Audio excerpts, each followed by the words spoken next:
Bonsoir à toutes, bonsoir à tous, bienvenue à Al-Wakra, le stade Al-Janoub au sud de Doha. 1591 jours sont passés depuis le 15 juillet 2018, depuis que les Bleus sont devenus champions du monde pour la deuxième fois dans leur histoire à Moscou. À partir de ce soir, Vicente, l'équipe de France remet son titre en jeu avec toujours beaucoup de talent, avec plein de joueurs absents, avec peu de certitude, mais avec beaucoup d'espoir. Mais nous sommes les champions du monde, nous sommes très attendus et en même temps on ne va pas arriver avec la fanfare compte tenu des blessures de Kanté, de Pogba, de Benzema, blessures importantes. Donc là évidemment on va beaucoup compter sur nos jeunes talents et puis espérer que ce soir on démarre très bien face à l'Australie. Et on va suivre, surtout profiter de l'entrée des Bleus champions du monde et des Australiens dans ce stade Al-Janoub pour l'entrée dans la compétition de l'équipe de France dans un stade qui est plein ce soir.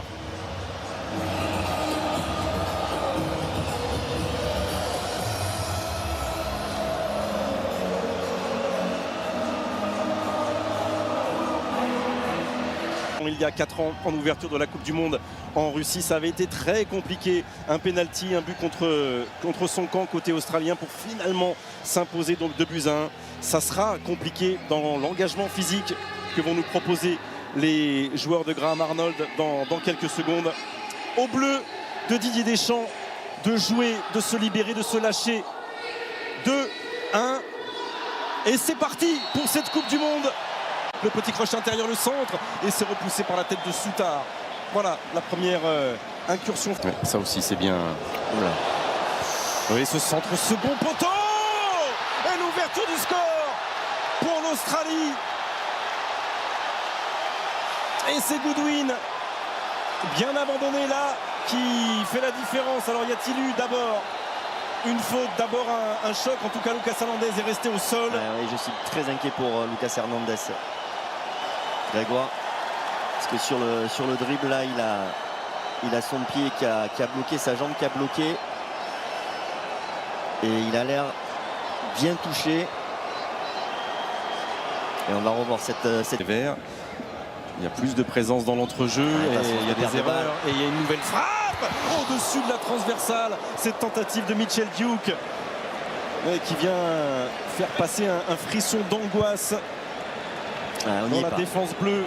La défense australienne. Hernandez qui remet ce ballon. Celui-ci est bon. Celui-ci est bon. Théo Hernandez avec la tête d'Adrien Rabiot. Allez, 27e minute et l'égalisation des Bleus. Ça n'a pas été sur le coup de pied arrêté, mais ça a été sur le second rideau, Vicente. Et là, la passe décisive d'Hernandez et la tête de Rabiot parce qu'il y avait du monde dans la surface. Et allez, on va respirer un tout petit peu mieux. Hein, ah oui, en deux temps. Très haut. Antoine Griezmann et... Allez. Adrien Rabiot. Oh, Giroud. Oui. Oh, Giroud du pied droit. Voilà, ça fait 2 buts en 5 minutes. Et l'équipe de France qui repasse devant. Et Olivier Giroud qui vient inscrire le 50e but de sa carrière en bleu, devenir le plus vieux buteur de l'histoire des Bleus en Coupe du Monde et surtout donner l'avantage à l'équipe de France qui mène 2-1. Olivier Giroud. Allez, il a poussé, il a accéléré, il a débordé, il a centré. Oh, et Kylian Mbappé, Giroud. Encore le pied droit. Mais ça ne lui fait pas peur. Il s'en veut un peu là de ne pas avoir mis l'équilibre suffisant pour rabattre ce ballon, Olivier Giroud. C'est un bon appel, ça, un très bon appel. Allez, Pigo. Oui. Oh, la passe était belle et lancé. Je l'ai vu. Lancé comme un frelon. Kylian Mbappé lui aussi, vous voyez ce ballon au fond, ça le laisse souriant, tout comme Antoine Griezmann. Mais quelle occasion là encore pour les deux. Eh oui, ça passe à rien d'un 3e but pour les Bleus. Que McGree va réussir à centrer. Oh non, il a touché le poteau.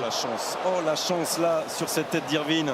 Ah oui, là, on s'est laissé piéger encore sur notre côté droit.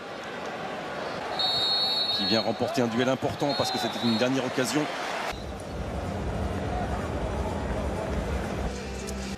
C'est parti pour cette seconde période. Il monte devant la surface de réparation. Dans la surface de réparation, c'est pour Olivier Giroud. Oh, Olivier Giroud qui voit le cadre se dérober sur sa tentative acrobatique. Sourire, oui, mais ça ne passe pas très loin. Il a encore pris un coup, Tchouaméni avec Irvine, Mbappé, oui. Kylian Mbappé. Oh, peut-être le bout du pied de Souttar. de Rose, pardon, qui vient perturber au dernier moment Kylian Mbappé. On avait vraiment l'impression que Kylian Mbappé allait faire la différence en vitesse et il arrive à le gêner au moment de la frappe en se jetant. Allez, Griezmann, oh, s'est sauvé sur sa ligne par Aziz Beich. Ouais, c'est magnifique ce qu'a fait. Il faut en profiter, le temps est très fort là pour les Bleus. Dembélé, voilà, qui le lève ce ballon. Ouais, pour la tête de Kylian Mbappé.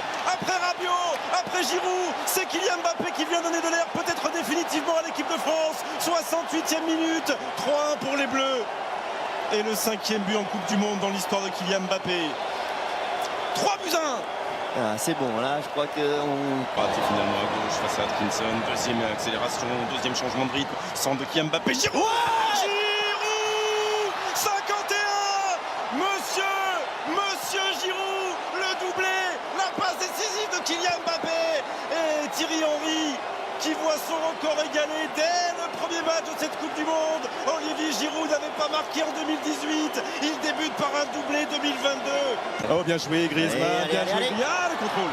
Et il y avait peut-être un tout petit enjeu. Il s'en veut, Kylian Mbappé, de pas avoir réussi à maîtriser ce ballon. Il avait mis la semelle. Et Antoine Griezmann qui enroule ce corner. Matthew Ryan, quelle parade. Quelle parade, parce qu'il fallait aller chercher cette tête française. Kylian Mbappé. Et là c'est terminé. Bon. Et merci monsieur Gomez d'interrompre ce temps additionnel. Et bravo Olivier Giroud, bravo aux Bleus surtout d'entrer solidement dans cette Coupe du Monde 2022. Bravo monsieur Giroud, 51 buts ce soir, le doublé pour lui.